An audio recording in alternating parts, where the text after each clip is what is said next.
The day my husband died, the city treated it like the end of an era. News vans lined the gates, reporters whispered his name like a legend, and people who had ignored us for years suddenly remembered my number. I stood quietly beside the casket, dressed in black, listening to men in expensive suits speak about power, vision, and legacy. Not one of them looked at me for more than a second. To them, I was just the silent wife who poured tea at charity dinners. They didn't know that for 20 years I had been listening, learning, remembering.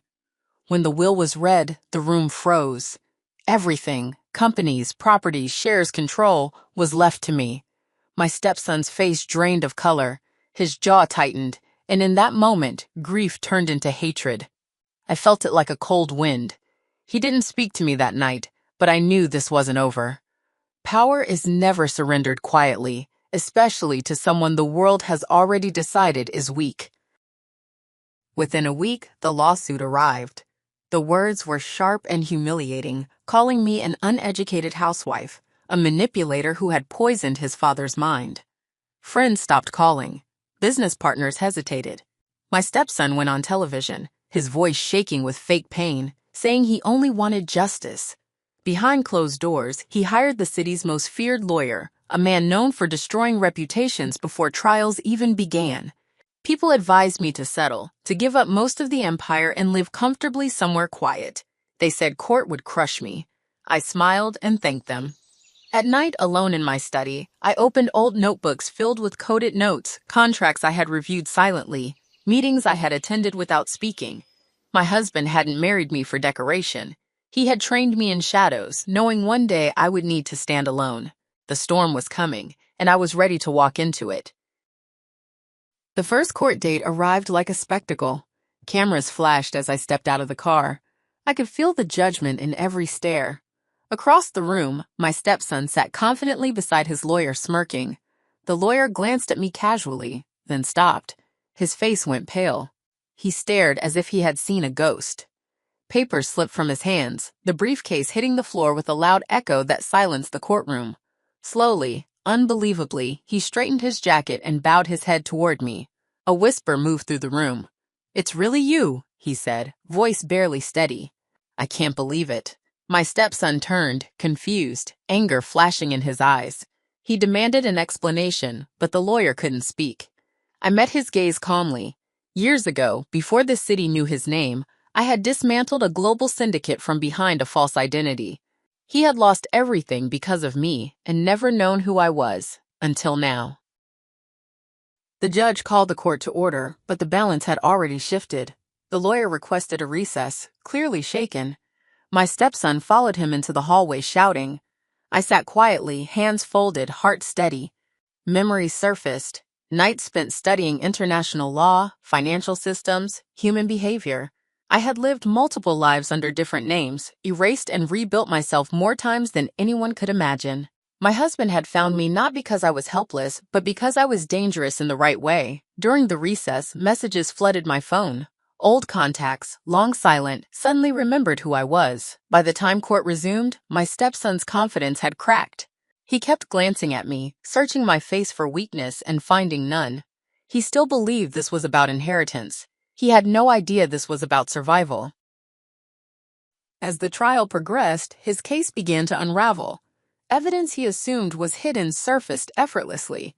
Financial records, witness statements, timelines that contradicted his narrative appeared one after another. His lawyer tried to recover, but fear makes even brilliant men sloppy. Each time I took the stand, I spoke simply, calmly, never revealing more than necessary. The press started to change its tone. Articles shifted from mockery to curiosity. Who was I really? Rumors spread. Former strategist, intelligence asset, corporate architect. My stepson lashed out, accusing me of tricks and conspiracies. The judge warned him repeatedly. Late one evening, he came to my house unannounced, anger spilling out in accusations. I listened until he finished, then told him softly that his father had known exactly who I was. That was why he trusted me. That was why he chose me.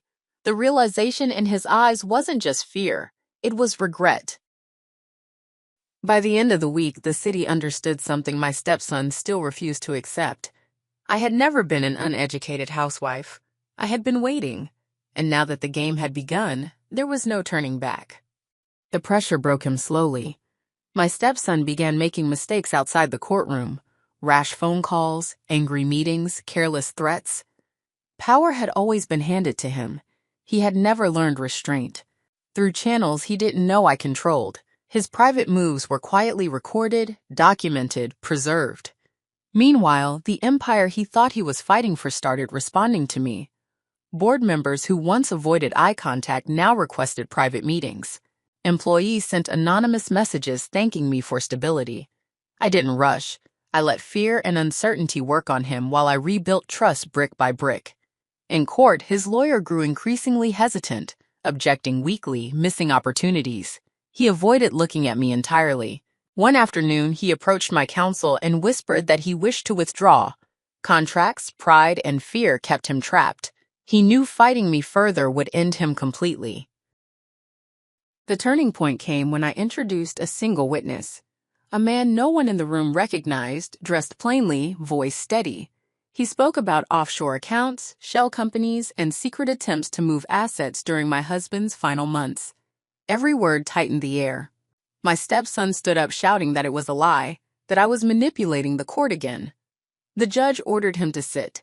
The witness produced documents with signatures my stepson couldn't deny. The room buzzed. Cameras zoomed in. That night, headlines didn't mention inheritance. They mentioned fraud. The boy who thought he was untouchable suddenly looked small, exposed. He tried to call allies, but doors closed. People distanced themselves quickly from sinking ships. Privately, I felt something unexpected. Sadness. I had hoped he would walk away early, choose peace, preserve some dignity. Instead, his obsession consumed him. He filed reckless motions, leaked false stories, accused judges of bias. Each move dug the hole deeper. One evening, his lawyer finally came to see me alone.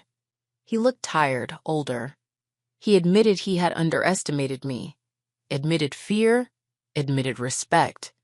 He asked what I wanted. I told him the truth. The trial to end, the lies corrected publicly, and my stepson to step down permanently. No revenge, no destruction, just removal. He nodded slowly. He knew it was mercy disguised as strength. The settlement attempt failed. Pride is louder than reason. My stepson refused, convinced he could still win by shocking the court. On the final day, he took the stand himself. His voice cracked under questioning. Contradictions surfaced instantly. When asked about his father's final weeks, he hesitated too long. Silence can be louder than words. The judge watched carefully. By the time closing arguments ended, the outcome felt inevitable. The verdict came swiftly. The will stood. The lawsuit was dismissed. Additional investigations were ordered into my stepson's conduct. He didn't look at me as the gavel fell. He stared straight ahead, hollow. Outside, microphones pushed toward my face. For the first time, I spoke more than a sentence. I said I had never wanted a war, only truth. I said strength doesn't always announce itself. Sometimes it waits. The crowd went quiet. My stepson slipped away through a side door, cameras chasing ghosts instead of him. That night, alone in the same study where this began, I poured tea and looked at my husband's photograph. I understood why he had trusted me, not because I was ruthless, but because I knew when not to be. In the weeks that followed, the empire stabilized, markets calmed, leadership aligned.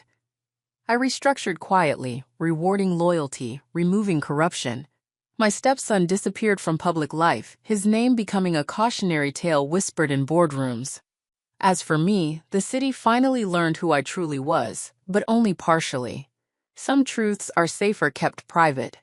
I stepped into my role fully, not as a shadow, not as a symbol, but as exactly what I had always been, prepared.